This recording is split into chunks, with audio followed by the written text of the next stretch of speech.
ஆன்மீக அன்பர்கள் அனைவருக்கும் வணக்கம். ஸ்ரீ மகாவிஷ்ணு பெருமான் எடுத்த ஸ்ரீ ராமாவதாரம், கிருஷ்ணாவதாரம், வாமன அவதாரம் ஆகிய 3 அவதாரங்களிலேயும் அவர் செய்த சில அற்புத செயல்களை குறிப்பிட்டு அப்பெருமானை போற்றி போற்றி என்று போற்றி வாழ்வோமானால் இந்த புவியிலே நமக்கு அனைத்து விதமான வளங்களும் கிடைக்கும். ஆகையினாலே அந்த பெருமானை பின்வருமாறு போற்றி துதிக்கலாம். வாருங்கள். ஓம் சிசுபாலவதம் செய்த ஸ்ரீ கிருஷ்ணா போற்றி. சிறுமை குணக்கர்களை வேறறுத்தாய் போற்றி. சிந்தையால் தொழுதோர்க்கும் சுகமளிப்பாய் போற்றி. சிங்கமாய் எதிரிகளை தொலைத்தவனே போற்றி. சிற்றன்னை ஆணையினால் வனம் புகுந்தாய் போற்றி. சிந்து பூமகிழும் திருவேங்கடத்தாய் போற்றி. சிறுகுரலாய் வந்த திரிவிக்ரமா போற்றி. ஷியாமள வண்ணனே போற்றி. ஓம் போற்றி. சீரும் சிறப்புகளும் அளித்திடுவாய் போற்றி. ஸ்ரீராம விண்ணகரில் உரைபவனே போற்றி. சீதை மனம் கவர்ந்த சுந்தரனே போற்றி. சீலத்தில் மிக்கவனே பண்பாளா போற்றி. சீமாலிக கொடியோன் சிரமறுத்தாய் போற்றி. சீதையாம் ஜானகியின் துயர்துடைத்தாய் போற்றி. சீரியனான் மதையோரும் செம்பொருளே போற்றி. சீர்மை குணம் கொண்ட பெருமானே போற்றி. ஓம் போற்றி. இதிலே சில முக்கியமான பெருமான் செய்த அந்த வதங்கள் கூறப்பட்டுள்ளன. முதலிலே சிசுபால வதம் செய்த ஸ்ரீகிருஷ்ணா போற்றி. சிசுபாலன் ஸ்ரீ கிருஷ்ண பகவானுடைய உறவினன் என்றாலும் அவன் அந்த கண்ண பெருமானை எப்பொழுதும் போற்றிக் கொண்டிருப்பதும் போற்றிக் கொண்டு இராமல் தூற்றிக் கொண்டு இருப்பதையே, அதாவது இகழ்ந்து கூறியதையே தன்னுடைய செயலாக கொண்டு வாழ்ந்தவன். அவனுடைய தாயார் கிருஷ்ணனிடம், கண்ணா, என்னுடைய மகனை உடனுக்குடனே தண்டித்து விடாதே. அவன் எப்படிப்பட்ட கொடுமைகளை உனக்கு செய்தாலும், உன்னை இழித்து பேசினாலும், அவன் செய்கின்ற 100 தப்புகள் வரையிலே அதை நீ பொறுத்து கொள்ள வேண்டும் என்று அந்த தாய் கேட்டுக்கொண்டாள். ஆகையினாலே அதற்கு ஏற்றவாறு பொறுத்து கொண்டிருந்த கண்ணபெருமான் அவன் 101வது முறை ஸ்ரீ கிருஷ்ணரை மிகவும் இழிவாக பேசியதனாலே தன்னுடைய கை சக்கரத்தினாலே அவனுடைய சிரசினை, தலையினை கொய்து அந்த கொடியவனை அழித்தார் என்பது நம்முடைய ஸ்ரீமத் பாகவதத்திலே இருந்து கூறப்படுகிற ஒரு செய்தி. ஆகையினாலே அந்த சிசுபாலனோடு நட்பு கொண்டிருந்த வேறு சில அரக்கர்களையும் அசுரர்களையும் அந்த பரித்ராணாய சாதுனாம் விநாசாய சதுஷ்கிருதாம் தர்ம சம்ஸ்தாபனார்த்தாய சம்பவாமி யுகே யுகே என்ற அந்த கிருஷ்ண பெருமான் தன்னுடைய அவதார நோக்கத்திற்கு ஏற்றவாறு அதர்மிகளை எல்லாம் அழித்தார். ஆகையினாலே சிசுபாலனையும் அந்த சிறுமை குணம் கொண்ட மற்ற அரக்கர்களை எல்லாம் அவர் வேறறுத்தார், அதர்மிகளை அழித்தார். அந்த செய்தி இந்த முதல் 2 வரிகளிலே கூறப்படுகிறது. சிசுபாலவதம் செய்த ஸ்ரீ கிருஷ்ணா போற்றி, சிறுமை குண அரக்கர்களை வேறறுத்தாய் போற்றி. அப்படி பகைவர்களை அழித்தவனாகி அந்த பெருமான் தன்னுடைய அடியார்கள் எப்படி வணங்கினாலும் அதை ஏற்று அவர்களுக்கு வேண்டிய வரங்களை கொடுக்கக்கூடியவன் ஆகையினாலே சிந்தையால் தொழுவோர்க்கும் சுகமளிப்பாய் போற்றி, சிங்கமாய் எதிரிகளை வதைத்தவனே போற்றி. ஒரு சிங்கமானது எப்படி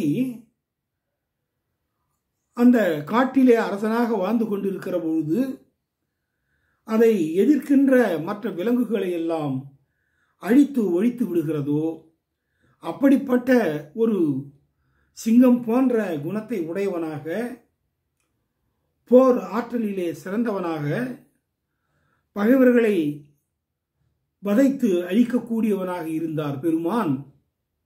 அதே நேரத்தில் தன்னுடைய சிற்றன்னையாகிய கைகேயினுடைய ஆணைக்கு ஏற்றவாறு ராமாவதாரத்திலே அவர் கானகம் புகுந்தார், வனவாசத்திற்கு சென்றார்.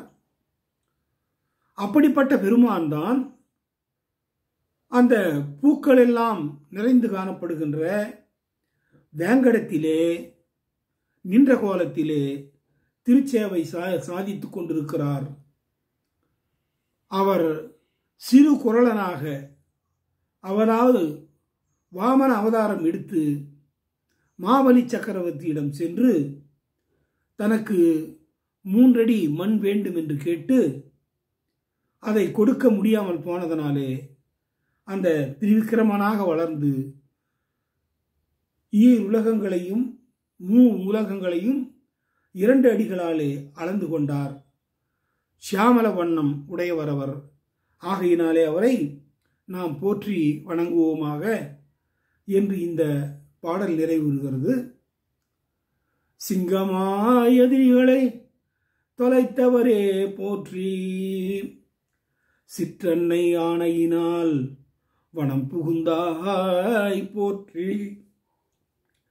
சிந்து பூமகிழும் திரு வேங்கடத்தாய் போற்றி, சிறுகுரலாய் வந்த திரிவிக்கிரமனே போற்றி, ஷியாமல வண்ணனே போற்றி ஓம் போற்றி.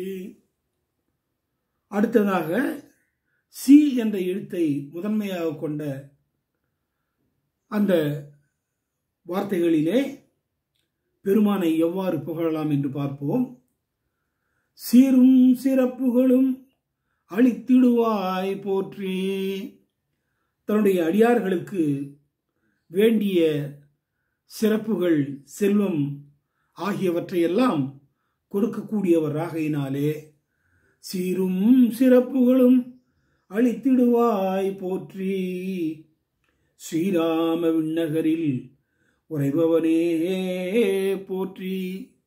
ஸ்ரீராம விண்ணகரம் என்ற அந்த 108 திவ்ய தேசங்களிலே ஒன்றாக இருக்கின்ற ஸ்ரீராம விண்ணகரத்திலே கோயில் கொண்டிருக்கின்ற பெருமான் ஆகையினாலே ஸ்ரீராம விண்ணகரில் உறைபவரே போற்றி, சீதை மனம் கவர்ந்த சுந்தரனே போற்றி, சீலத்தில் மிக்கவனே பண்பாளா போற்றி, ஜானகி என்று அழைத்து போற்றப்படுகின்ற சீதாவினுடைய மனத்தை கவர்ந்து சீதாராமனாக வாழ்ந்து காட்டிய அழகன் பெருமான்.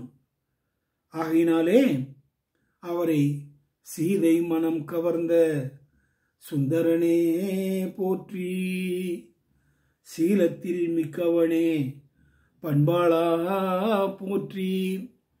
சீர்மை குணங்கள் சௌலபியம், சௌசீல்யம், வாத்சல்யம் என்ற இந்த 3 சிறப்பான குணங்களையும் தன் அகத்தை கொண்டு எவ்வித கர்வமும் இல்லாமல் சாதாரண மனிதனாக வாழ்ந்து காட்டிய பெருமான் ஸ்ரீராமராகையினாலே சீலத்தில் மிக்கவனே பண்பாளா போற்றி, சீமாலிக கொடியோன் சிரமறுத்தாய் போற்றி. சீமாலிகன் என்ற அந்த ஒரு அசுரன் அவனுடைய சிரத்தை அறுத்து வதைத்து தர்மத்தை நிலைநாட்டினார் கண்ணபெருமான். ஆகையினாலே சீமாலிக கொடியோன் சிரமறுத்தாய் போற்றி, சீதையாம் ஜானகியின் துயர்துடைத்தாய் போற்றி. சீரிய நான் மறையோதும் செம்பொருளே போற்றி. சிறப்புகளை உடையதான 4 மறைகள் ருக்யஜு சாமம் அதர்வனம் என்ற 4 மறைகளாலேயும் வேதங்களிலாயிலும் போற்றப்படுகின்ற பெருமானாகையினாலே சீரிய நான் மறை ஓதும் செம்பொருளே போற்றி, சீர்மை குணக்கடலே போற்றி ஓம் போற்றி.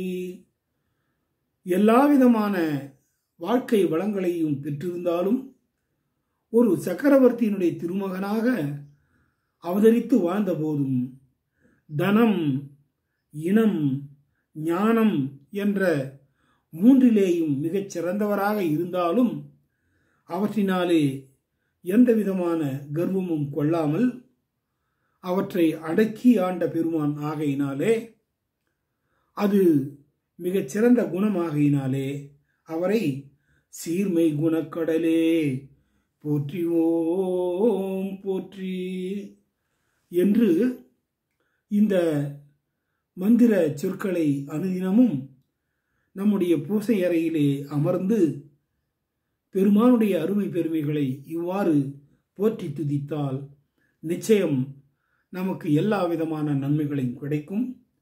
ஆகையினாலே அன்பர்களே, இதை கண்டிப்பாக கடைபிடித்து பெருமானை போற்றி துதித்து எல்லா விதமான நன்மைகளையும் இந்த லோகத்திலே பெற்று வாழ வேண்டும் என்று பகவானை வேண்டி பிரார்த்திக்கின்றேன்.